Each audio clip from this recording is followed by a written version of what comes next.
여론 뚱타 여론 뚱타 배종찬 인사이트 K 연구소장 김준일 뉴스탑 대표 두 분 나오셨습니다. 안녕하십니까? 안녕하세요. 안녕하십니까? 두 분 요새 무슨 기간인지 아십니까? 청취율 조사 기간. 역시 라디오 많이 하시는 분들은 잘 아십니다. 또 딴 데 가서 몇 번 홍보해주고 오셨습니까? 전 다른 데는 아예 홍보 안 해요. 오로지 뉴스킹. 오로지 거짓말. 아 왜 그래? 진짜로 안 했다니까. 들은 것 같은데 어디서? 아니야, 한 번도 안 했어요. 허리케인 라디오 가서 한 것 그 같은데. 게시판에 들어오겠죠 그러면. 처음이에요 오늘. 처음이에요. 우리 두 분 다 라디오 진행도 하시고 또 라디오 패널도 자주 나가시니까 이 청취율 조사 기간 때 이게 참 스트레스이기도 하고 또 이거 괜히 또 얘기를 또 해야 될 것 같다는 생각도 들기도 하고요. 항상 그럼 그런 해야죠. 부담감이 좀 있습니다. 뉴스킹 박지훈 정도면은 뭐 말하지 않아도 그러니까. 사람들이 알아서 막 이렇게 바로 제가 들었습니다 이렇게 얘기하지 않나요? 가끔은 정치킹으로 또 오해하시는 시사킹으로 오해하시는 이걸 분들이 조금 좀 있어가지고. 안내를 드려야 돼요. 무슨 예. 말씀이냐면 전화가 오면 네. 청취율 조사 같다. 청취율 조사다. 그래서 어느 프로그램을 가장 즐겨 듣냐. 그냥 YTN, 박지훈, 뉴스킹 이렇게 하면 되는 거 아니에요. 그거 세 개죠. 이거 그러니까. 세 개죠. 예, 알겠습니다.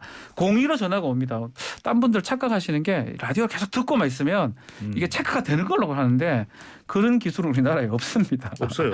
TV도 일정 그 유료 가구만 가능한 거지. 그게 미국 같은 경우에 예. 이제 라디오 같은 경우에 포터블 피플 미터라고 해서 시스템이 도입이 됐는데 아직까지 우리나라는 여전히 그냥 물어보는 방식이에요. 네. 그러니까 사실상 이게 실시간 정치율이 맞느냐 이런 이야기도 많이 하는데 약간 여론조사 같은 거 아닙니까? 그렇죠. 이럴 예. 때일수록 우리 청취자분들이 뉴스킹, 예. YTN, 네. 박지훈 이렇게 얘기를 해야 돼요. 02로 왔을 때 한번 받아주셔야 됩니다. 자, 먼저 이 얘기부터 해보겠습니다. 김준일 대표 뉴스톱이 5년 동안 문재인 정부 공약 이행 사항을 추적한 문재인 미터 최종본이 나왔던데요. 예. 보니까 최종 공약 이행률 55.15%로 정리가 됐더라고요. 주목했던 부분이 있을까요? 그러니까 문재인 미터를 좀 짧게 설명을 드리면은 미국에는 땡땡땡 미터가 있어요. 예. 그래서 그게 오바마 미터, 트럼프 미터는 한번 잰다는 겁니다. 그렇죠. 그래서 공약을 얼마나 이행을 했는지 파기를 했는지 이런 거를 다 측정을 하는 거예요. 그래서 문재인 정부 5년 동안 매년 했고요. 그래서 이제 최종본이 나왔는데 55.15% 공약 이행률. 야, 이건 많다고 봐야 적다고 봐야 되나? 그러니까 이게 좀 애매한데 제가 외국 사례를 좀 말씀드릴게요. 예. 뭐 미국의 폴리티팩트라는 팩트체크 네. 전문 미디어가 오바마 미터 했는데 오바마 공약 이행률 47%. 예. 트럼프 미터도 있거든요. 네. 거기에서 한 거 이행률 23%. 매우 낮네요. 그런 거에 보면은 선방했다. 예, 선방했다. 그러니까 나쁘지 않네요. 절대 평가로 하면은 좀 많이 미흡하죠. 반 조금 넘은 건데. 근데 상대 평가로 하면 나쁘지 않다라는 거고 지금 윤석열 미터 지금 준비하고 있거든요. 네. 그래서 취임 100일에 맞춰서 하실 겁니까? 그거 당연히 하는 건데 이제 공약 파기한 게 몇 개 되는지 100일 만에 파기한 게 몇 개 되는지 좀 준비 중에 있어요. 예. 꽤 많습니다. 예, 기대가 되네요. 100일 만에 또 윤석열 미터를 만드시겠다. 자, 배 소장님도 보셨을 것 같은데 혹시 네네. 눈에 띄었던 부분이 있을까요?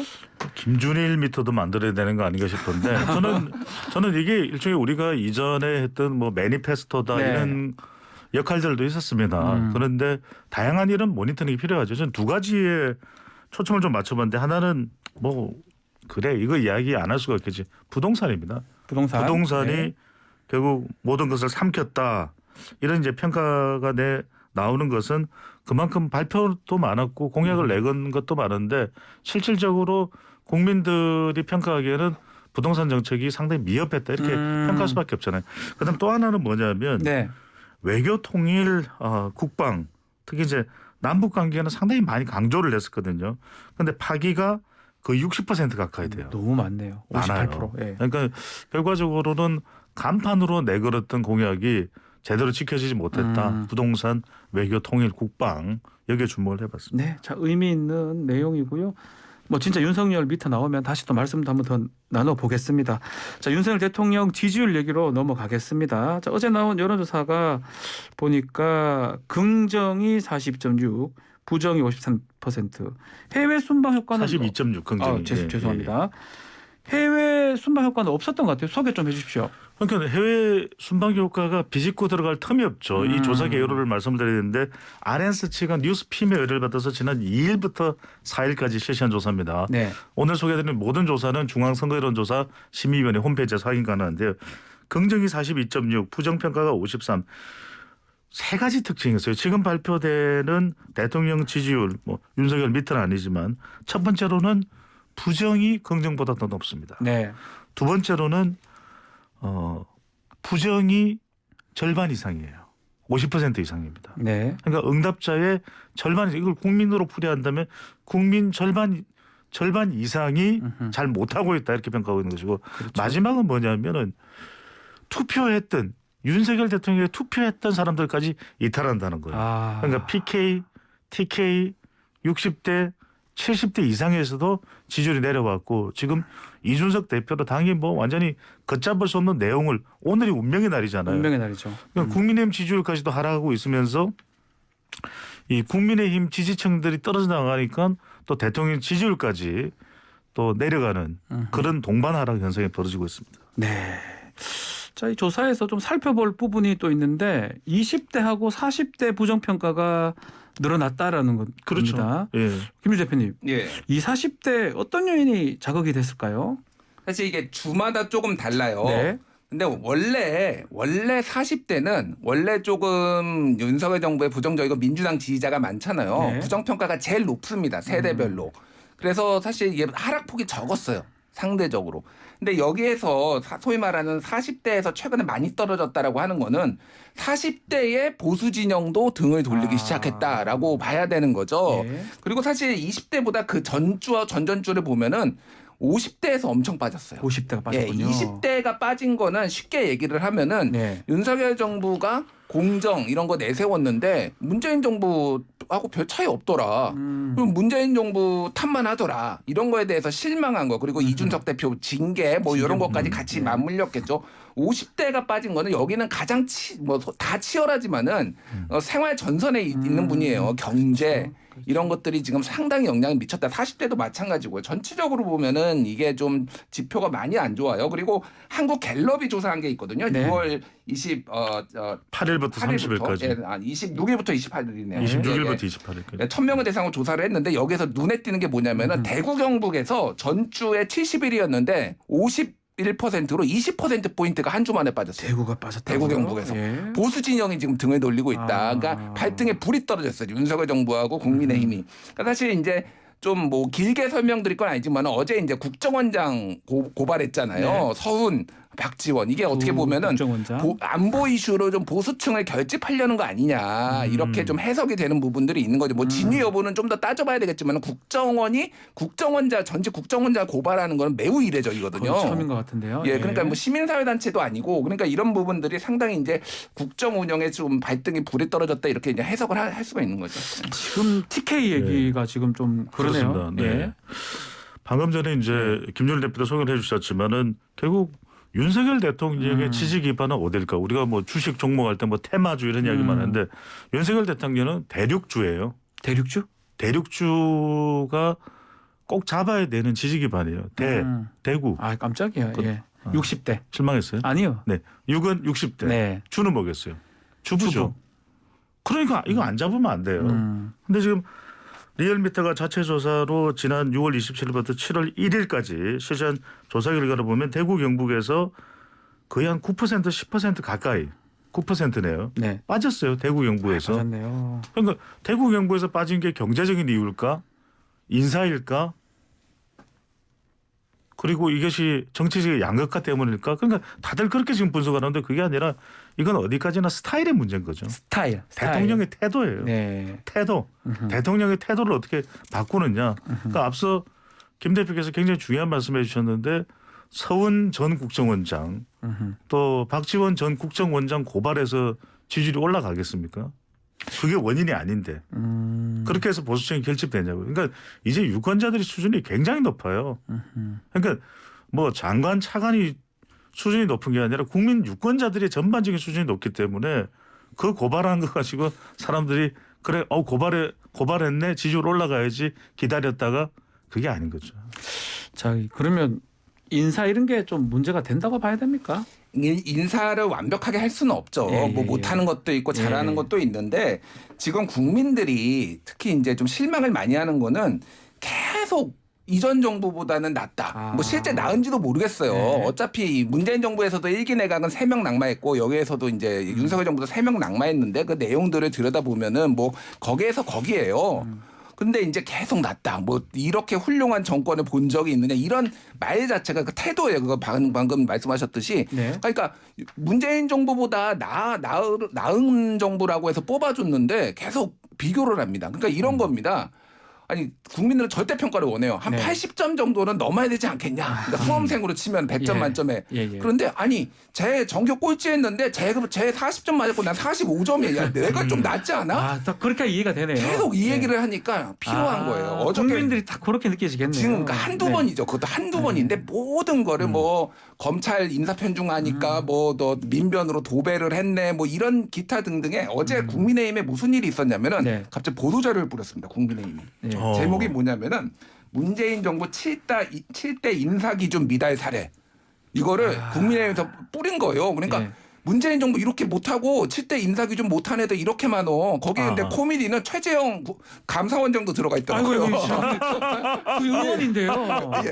그러니까 그런 분을 또 이제 영입을 해서 대선 후보까지 나왔으니까. 윤석열 대통령도 문재인 정부 검찰총장이에요. 예, 문재인 정부 검찰총장이 그때도 논란이 있었어요. 어쨌든 그러니까 왜 그거를 뿌리냐고. 얘들보다 우리가 나를 하고 싶은데 국민들을 싸늘한 거죠. 그러니까 이거부터 일단은 전 정부 적당히 해라 비교도. 이거 좀 말씀드리고 싶어요. 근데 이런 말씀 예. 드려야 될 것 같은데 이게 이제 임기 한 50일 정도 되면 전 정부 이른바 비판 까는 게 별로 도움이 안 돼요. 아니 그건 문제가 있으면 국민들이 문재인 정부 잘못한 아까 문재인 미트라고 평가를 네. 했잖아요. 이렇게 언론에서 하는 겁니다. 그렇죠. 예. 예. 그게 언론에서 하는 게 공감이 되고 동의가 되면 또 그렇게 평가를 수용하는 것이고 그게 아니다 싶은 국민들이 있으면 문재인 정부 잘했으면 잘한 거고 못하면 못한 대로 국민들이 평가하면 되죠. 그런데 그걸 지금 이야기해서 지금 현재 우리 상황을 타개하는데 무슨 도움이 되냐고요. 그러니까 윤석열 정부는 윤석열 정부 자체로 잘해야 되는 거죠. 그렇죠. 아까 절대평가라는 말씀 굉장히 잘했었어요. 상대평가가 필요할 때도 했죠. 하지만 지금 이 위기를 임기 초반에 타개해 나가는 것은 절대평가입니다. 윤석열 정부가 잘하면 문재인 정부보다 훨씬 낫네? 그러면은 비교할 필요가 없는 것이죠. 네. 자, 지금 뭐 스타일 얘기도 하고 인사 얘기도 하고 했는데 또 그중에 아마 좀 부정적으로 영향을 미치는 게 김건희 여사 아니면 좀 그런 사적 이런 게 좀 영향을 미칠 것 같아요. 최근에 지금 나토 정상회의에 민간인 동행했던 게 좀 가장 큰 쟁점이 되고 있거든요. 이원구 비서관의 부인이죠. 그렇죠. 또 오늘 어젠가에 보도 보니까 친척 8촌인가요? 6촌 친척이 선임 행정관으로 지금 근무를 하고 있는 것도 확인되고 있는데 이런 것도 나쁜 영향을 미칠까요? 그러니까요. 왜냐하면 이런 부분에 대해서 지적을 받을 수밖에 없거든요. 그래서 인사라는 것은 아니 8촌 친척이라도 이게 상당히 부담이 된다면 아예 안 하는 게 나을 테고 네. 그래도 능력이 철중하다 이런 정도 인물이라면 사돈이 8촌이 아니라 뭐 16촌 19촌이라도 데리고 와서 일을 시켜야 되겠다. 네. 그러면 그 부분에 대해서 소통을 하면 되는 거죠. 그리고 이원무 비서관의 인사비서관의 부인 신 씨가 특출한 능력을 가지고 있다. 그걸 이제서야 설명을 하잖아요. 그런데 보수를 주지는 않았어요. 그럼 보수 안 주면 다 괜찮은 겁니까? 그러니까 이걸 소통을 하면 되잖아요. 어떤 기준에 의해서 뭐 임시 채용이든 아니면 기간제 채용이든 다 방법이 그러니까 이게 납득이 안 되는 게 대통령실에 전문가가 많거든요. 탁월합니다. 네. 다 뭐 서울대 법대 뭐 내노라 하는 인물들인데 또 정권 경험도 있어요. MB 때. 왜 이러는 거죠? 요거는 예. 여론조사를 하나 소개를 시켜드릴게요. 네. 그 한국사회여론연구소 KSOI죠. 예. TBS 의뢰로 지난 1일에서 2일 전국 성인 1,002명을 대상으로 국정운영 지지율 하락 요인이 뭐냐라고 물어봤어요. 첫 번째가 여권 내부 갈등입니다. 이게 24.5%로 이준석. 예, 윤핵관 이준석. 두 번째가 그러니까 경제대책 미흡. 이게 이제 21.4%. 그리고 노동시간제 등 정책에 대해서 혼선이 있는 거 대통령실하고 그렇죠. 이게 15.6%로 3위. 그 4위가 보복 수사. 뭐 지금 뭐 국정원 뭐 공무원 피격 사건 뭐 이런 거 있잖아요. 네. 그거에 대한 전 정부 보복 수사로 비춰지는 거 이게 15.4%고 5위가 조용한 내조를 뒤집은 김건희 여사가 5위예요. 네. 그러니까 골고루 보면은 이게 그러니까 하나를 뭐 가지고 골고루 다 들어가 다 있어요. 들어가 있네요. 꽤 높은 수치로. 근데 예, 예. 김건희 여사 같은 경우에 아마 더 지금 조사하면 더 올라갈 겁니다. 올라갈 지금 것 같아요. 예. 이런 뭐 이제 사적 인연을 가지고 이렇게 동행을 한 것에 대해서 그래서 지금 해야 될 게 한두 개가 아닙니다. 지금. 네. 참 그렇군요. 바꿔야 될 게 지금 김준일 대표님 소개에 따르면 근데 정말 다 바꿔야 되는데요. 근데 김준일 대표님 말씀하시는데 이게 이른바 뭐 종합 선물 세트가 아니라 종합 타격 세트잖아요. 타격을 주는 지지율. 네, 네. 근데 얼마든지 바꿀 수 있습니다. 윤석열 대통령이 태도를 바꾸고 대통령 집무실에 이런 것들을 체계적으로 왜냐하면 다 경험이 있는데 이렇게 할 이유가 없거든요. 그렇죠. 잘할 수 있는데 뭔가 내부에서 엇박자가 있는 거예요. 자료를 주는데 대통령이 수용이 안 되거나 아니면 뭔가 그 자료가 현장의 목소리를 잘 담아내지 못하고 있거나 그래서 얼마든지 극복을 할 수 있습니다. 태도를 바꾸고 차근차근 문제를 해결해 나가는 모습을 보이면 지지율이 올라가는 거죠. 네. 대통령 지지율 떨어지고 똑같이 떨어지는 게 여당 지지율입니다. 네. 최근에 3연승 거뒀는데 국민의힘이 이례적으로 급락하고 있는 상황입니다. 또 뭐 그럼에도 불구하고 또 야당도 크게 올라간다고 보기도 어려울 것 같고요. 한번 소개 좀 해 주십시오. 그렇죠. 야당도 뭐 큰 변화가 있는 건 아닙니다. 네. 자, 잘 들어보시면은 리얼미터 조사인데 6월 둘째 주에는 국민의힘이 47.3%, 민주당이 39.2%. 그러니까 국민의힘은 40대 후반, 그리고 민주당은 30%대 후반이었거든요. 네. 그런데 5주째가 되면은 국민의힘은 쭉 미끄러집니다. 한 3주 정도 지났는데 국민의힘 43.5. 40%대 초반까지 내려왔죠. 민주당은 사실은 큰 변화는 없어요. 40.3. 아하, 조금 그런데 올라갔네요. 예. 불과 격차가 3.2%포인트 밖에 안 되죠. 이야. 이래 되면 그걸 받아서 야당이 탁 치고 가는 상황은 아니라고 봐야 되겠네요. 야당이 잘하는 저번에도 말씀드렸는데 잘하는 게 있어야 올라가죠. 야당도 내용 뭐 상황이고요. 내용이고 네. 일단은 갈등을 싫어합니다. 어찌됐든 국민들은. 근데 네. 어쨌든 양쪽이 다 갈등이 있는데 민주당보다는 국민의힘과 뭐 당정이 이제 좀 더 심각하다고 보는 거고 이 부분은 국민의힘은 믿는 구석이 하나 있어요. 되게 중요한 겁니다. 뭐죠? 1년 10개월간 선거가 없습니다. 뭐 보궐선거가 저기 내년에 잠깐 있긴 작은 네. 거고. 그렇죠. 네. 그러니까 지금 이렇게 하는 거예요. 어떻게 보면은 뭐 제 대표적인 게 뭐 소위 말하는 그 내부 권력 투쟁. 만약에 다음 달에 선거라고 하면은 윤핵관하고 못하겠죠. 이준석 대표하고 이렇게 하겠습니까? 못해요. 그런데 지금 믿는 구석은 그거 하나다. 언제든지 올릴 수 있다 이렇게 하는 건데 글쎄요. 이 정도로 지금 계속 하락 추세인데 다시 반등이 모멘텀이 올까 조금 우려되는 상황이에요. 네. 그 나쁜 요인 중에 하나가 지금 내용 부분입니다. 그렇죠. 이준석 대표. 이준석 대표 예. 징계 오늘 7시에 열립니다. 늦게 그죠. 예. 자, 이준석 대표 징계 심의 앞두고 SNS에 손절이 웬 말이냐 익절이자 이것도 말도 남겼던데 두 분 전망 한번 들어볼까요 오늘? 저는 징계가 내려질 것으로 전망을 합니다. 그런 이유가 네 가지 뭐 4디멘션 분석을 해보면 네. 지금 이준석 대표에 대해서 사면초가 이야기를 하거든요. 네. 그러니까 사방이 다 도움이 우군이 없는 거예요. 첫 번째는 우리가 윤심입니다. 대통령의 힘도 실리지가 않고 있고 그리고 윤리위도 지금 대체적으로 정황상 상황상 분위기상 좋지가 않고 그다음에 중진들은 뭐 더하고 중진들은 지금 뭐 이준석 천액이 뭐 이런 또 의혹을 받고 있는 것이니까요. 의심을 받고 있는 것이니까 마지막에 사실은 안타까운 게 좀 이준석 대표가 잘한 것도 참 많이 있어요. 네. 근데 한편으로는 또 보수 진영 내에서도 미움틀이 바뀐 그 여론이 지금 제가 특정 조사를 소개해드리는 건 아니고 네. 최근까지 발표된 걸 쭉 보면 이준석 대표에 대해서 별로 유리하지 않은 조사 결과들이 많이 발표되고 네. 있습니다. 그걸 보면 이준석 대표에 대한 거부감도 있는 거예요. 그게 좀 아쉬운 거죠. 여론이라도 좀 다독거려 놨다면 좀 정교하게 좀 좌충우돌하기보다는 그렇다면 이게 큰 우군이 될 텐데 지금은 사면 초과입니다. 초과다. 저는 배종찬 소장님하고 조심스럽지만 조금 의견을 달리하는 거. 원래 또 의견이 좀 달라야 맛이잖아요. 그렇죠. 예. 왜냐하면은 오늘 징계가 안 내려질 가능성도 있다. 이게 그러니까 무혐의 예를 들면은 뭐 문제가 없다라는 게 아니라 안 자체가 결론이 안 날 가능성도 배제할 수 없다라고 봐요. 왜 그러냐면은 한 세 가지 이유가 있습니다. 하나는 굉장히 이제 쟁점들이 부딪히는 거예요. 일반적으로 윤리위원회에서 어떤 정당의 윤리위원회에서 징계를 내릴 때는 두 가지 사례예요. 하나는 명백하게 설화, 예를 들면 차명진 의원이 예를 들면 뭐 세월호 비하를 한다든지 그렇죠. 그래서 SNS나 말로써 이렇게 명확하게 있는 거 이건 증거가 명확하잖아요. 남아 있잖아요. 그러니까 판단만 하면 되는 거예요. 그리고 또 하나는 기소가 됐을 때 그러면은 이게 나중에 무혐의가 나더라도 지금은 어쨌든 징계를 해서 당에 대한 부담감을 좀 덜고 나중에 만약에 무혐의가 나면은 다시 복권시켜주는 이런 방식으로 했거든요. 기소도 안 됐어요. 네. 이준석 대표는 경찰 조사도 하나도 안 받았다. 그리고 지금 이거와 관련해서는 논란은 사후적인 거예요. 뭐냐면은 인과관계가 바뀌어 있습니다. 그러니까 징계를 하겠다라고 하니까 그때부터 당내 분란이 생기고 이준석 대표가 세게 얘기를 한 거지. 그 전에 먼저 이게 시작된 건 아니잖아요. 그렇다면 이준석 대표 이 부분을 오늘 소명을 하면서 강력하게 얘기를 할 거예요. 이게 지금 맞는 방식이냐, 이게 전례가 있느냐라고 하면서 굉장히 긴 시간 동안 설전이 오갈 거예요. 설명을 하면서.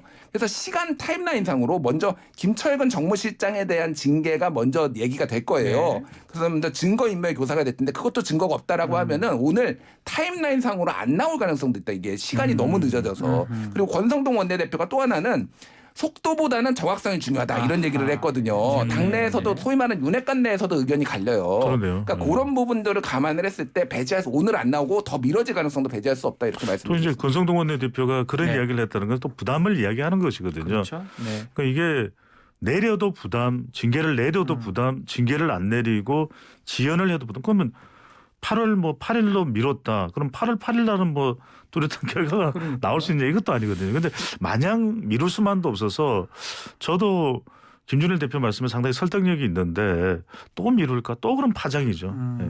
자, 저희 YTN 라디오 뉴스킹 유튜브 커뮤니티에서 요 조사를 한번 해봤어요. 이준석 징계심의 어떻게 결과를 예상하느냐 한 약 1만 명 정도 분들이 투표를 해주셨는데 뭐 이건 뭐 투표할 거인지는 모르겠는데 많은 분들이 관심을 가졌네요. 징계가 84%, 무혐의가 8%, 연기가 8% 이렇게 나와서 많은 분들은 아마 오늘 징계가 될 것 같다라고 예측을 하는 것 같습니다. 이건 뭐 예측일 뿐인 거고요. 예측이죠. 뭐 이걸 여론조사하는 건 근데 아니죠. 그 배경에는 그 박지원 앵커께서 네. 말씀을 하신 대로 이게 길어지면 길어질수록 이게 더 지지율에 타격이 될 수밖에 없거든요. 그러니까 뭔가 내려질 수밖에 그럼 8월 달로 미루면 그때는 결과가 안 나올 건가? 그때도 똑같죠 상황이. 그때 똑같은 예. 거예요. 그래서 더 이상은 미룰 수 없다라는 인식이 상당히 있다라고 봐야 되겠죠.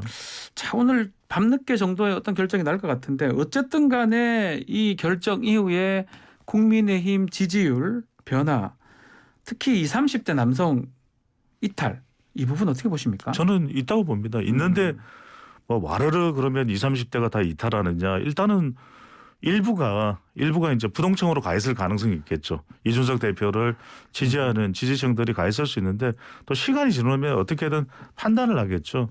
더불어민주당으로 가지는 않을 가능성이 높기 때문에 2대남들은 예. 또 3대남들은 또 일정한 시간이 지난 이후에 판단을 하겠죠. 그러니까 그 우려 때문에 야 이거 어떡하나 우리 지지율 20대 30대 남자들 겨우 잡았는데 이준석 대표 저렇게 되면 또 지지율 떨어져 나갈 텐데 괜찮을까? 저는 그것까지 감안한 판단이 지금 윤리위 내 또 중진들 내부에서 이루어지고 있는 상황으로 보입니다. 다 같이 볼 것이다.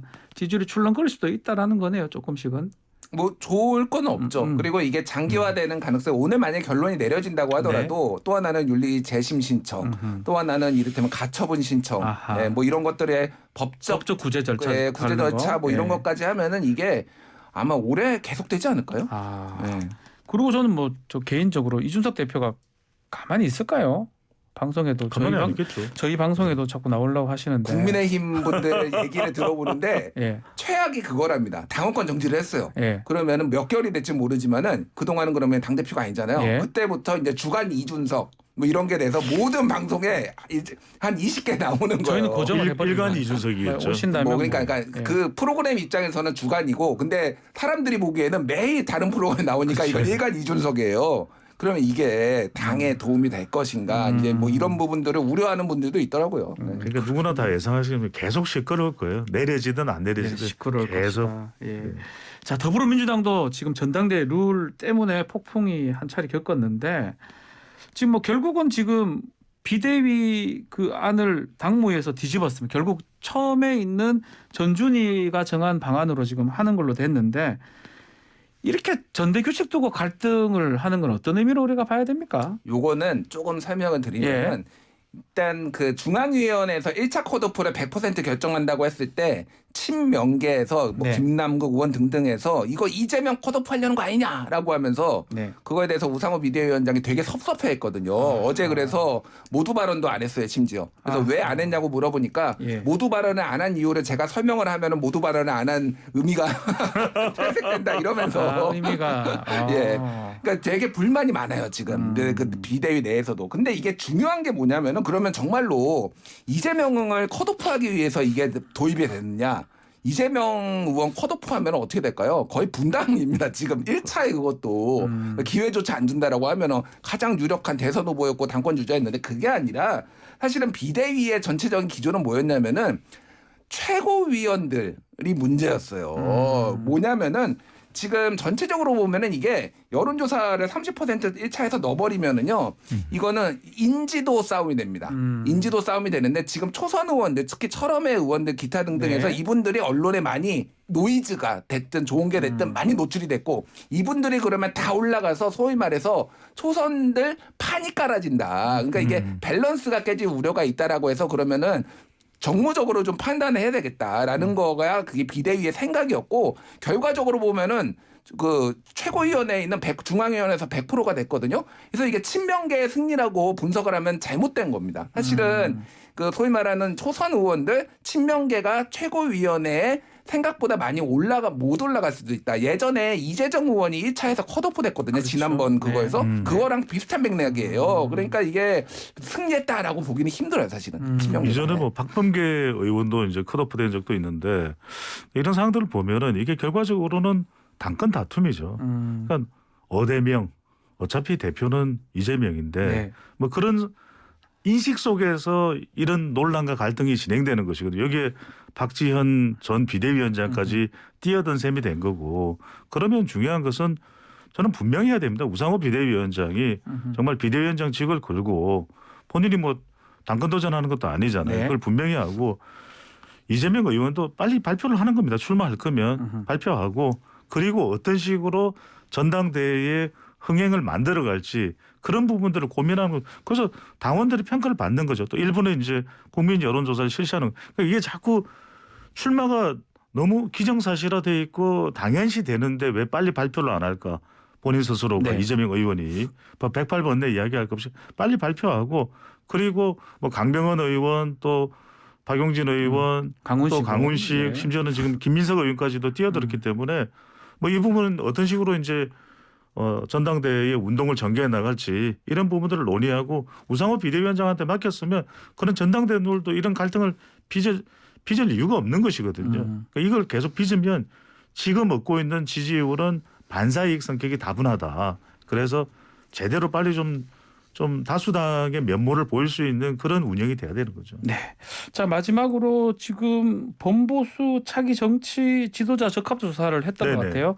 오세훈 시장하고 한동훈 법무부 장관이 15%로 공동 1위인데 뭐 저희 방송에서 우리 공화당 조은희 대표는 한 장관은 좀 빼달라고 본인이 요청해야 된다. 이거 계속 있으면 안 된다라고 얘기를 하더라고요. 이것도 소개도 좀 해주시고요. 얘기 좀 네. 해주십시오. 리서치뷰가 자체 조사로 지난 6월 28일부터 30일까지 실시한 조사입니다.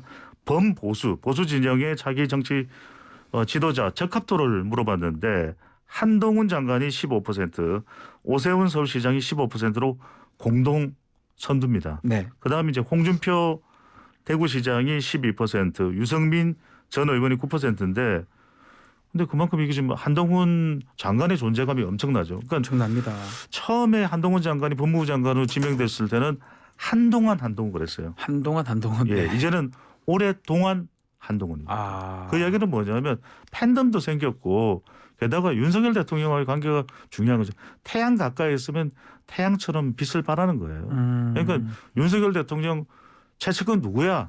그러면 사람들이 한동훈 그러잖아요. 그러니까 최고 실세인데 그래서 뭐 소통령 이야기도 나오고 정권 인자 이야기 나오는데 이거 근데 여론조사에서 누구 빼라 마라 이건 이야기할 게 아니고요. 왜냐하면 그거는 뭐 여론조사 기관이나 언론사나 국민들이 판단하는 거죠. 본인이 빼달라고 요청하면 빼줍니까? 예전에 뭐 윤석열 검찰총장이 빼달라고 한 네. 적이 있는데 여기서 두 가지를 봐야 돼요. 네. 하나는 여기에 상단에 올라 있는 분들의 스타일을 봐야 됩니다. 한동훈, 오세훈, 그다음에 홍준표인데 홍준표 의원 빼고 유승민 약간 점잖은 이미지예요.